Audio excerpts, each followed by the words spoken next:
They made my life a living hell. I felt I would be controlled all my life. I was made to feel worthless and like a failure. He raped me on his wedding night.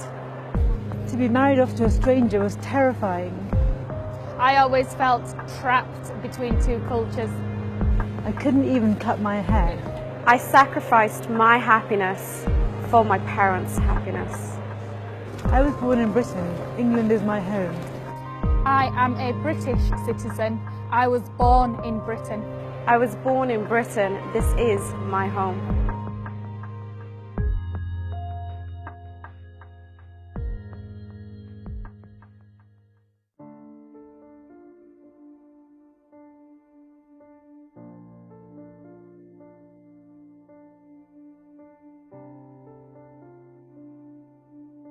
Torture. It was torture because I was getting raped all the time. I was made to have a child. A forced marriage is very different to an arranged marriage where you have two willing people consenting. A forced marriage is where you have one or both people saying, actually mum and dad, I don't want this. Mum and dad are not accepting that, and then duress becomes a factor. And then they're pressuring you to go through with it. And that pressure can take various forms: psychological abuse, physical abuse, a number of things. I was 14 years old and they took me to Bangladesh and they got me married to a man who was twice as old as me. We're talking about UK British subjects here, men and women. Predominantly we deal with women who are affected.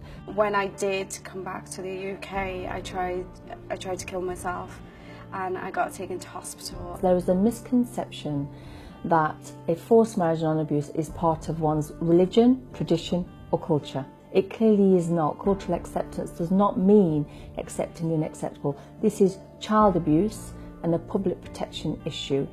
I started to bunk off school quite a lot and they wouldn't question why I was. The education sector is at the heart of prevention. That's where we need to be. So that means in schools, colleges and universities. There was this threat that if I stepped out of line that I would be taken away, because I had heard that this has happened to other girls, and taken out of the country, out of the UK to Pakistan and left there until I was ready to be married. On their wedding night, they will be raped.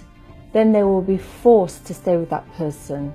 That's how I was led to believe my life would go if I wore makeup, or if I wanted to cut my hair or something like that, or if I didn't listen to my parents. Honour-based violence is now a national term that is adopted by all police forces, and we recognise it as a form of abuse against men and women, which is rooted in notions of dishonour. So for example, a family may have a system whereby you, growing up in Britain, are not allowed to do certain things that may bring shame and dishonour to the family. My life was under constant control and monitoring. So what time I went to bed, the phone calls I made, friends that I had, books that I read were not in my control, but they were in my family's control. I was also always told that because I was blind and a woman, I couldn't have high aspirations or be independent. I was told that I would be forced to rely on my family for the rest of my life. I don't talk to my father because he was the main perpetrator and my uncles were, so I don't talk to extended family also. But my mum and my brothers and sisters, I still have contact with them. I am in touch with family members who have accepted my decisions and who are supportive of that. I'm still in touch with my family, and it was really important for me that I didn't lose my family. However, there were times when I thought, I'm not sure that I'm going to be able to maintain this relationship. But I've been very lucky, I think. I think that it can be very difficult for some survivors because it could be on a spectrum. And if I had thought there was a threat, I would hope that I would be able to have been able to separate myself from that. Calm Nirvana is a national organisation, a campaigning organisation, but one of the most unique things we deliver is the helpline service. So this is almost a lifeline for people who are affected by forced marriages and honour abuse. Currently, we're dealing with around 700 calls a month. And these are people who are calling us and saying, I'm being affected by this. My family have seen a message in my mobile phone and now that's enough to get me married off to somebody because it's a cause of shame. We're dealing with officers, teachers contacting us because they've got cases. But the point here is, we know 700 calls a month is still a drop in the ocean in comparison to what is happening nationally, because this is hidden abuse.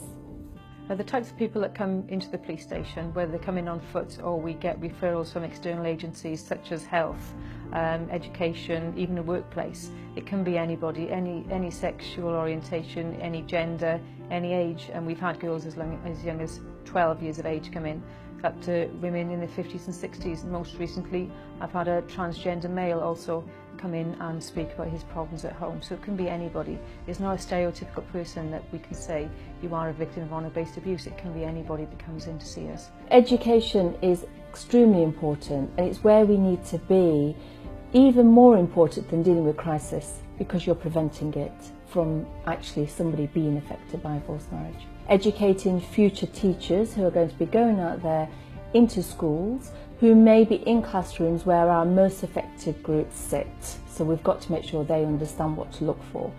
Then it's ensuring that we're in schools and talking directly to students, the affected groups, but also their mates, because their mates need to know about this so they can tell others, you know what, it's against the law, or there is a helpline number, etc.